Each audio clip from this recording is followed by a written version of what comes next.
job briefings are very long because we go through a full procedure, which is kind of a step-by-step, what we're going to do, who's going up, who's on the ground.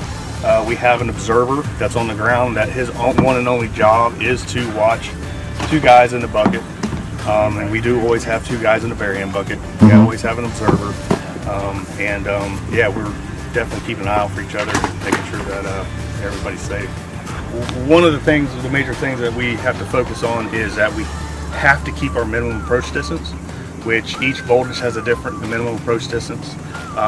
Right here, I think this is 115. I think we're doing 3'9" to ground. So we're going to have measuring sticks. You'll see the yellow stick in the truck, and that's going to measure all of our ground potentials. And we want to stay away from. And the conductor also has another distance as well, and we have it marked on the stick. So those are like the biggest things that we're concerned about when we go up. For bare hand works specifically, we test that boom, and every single time, every single day, we check all of our connections.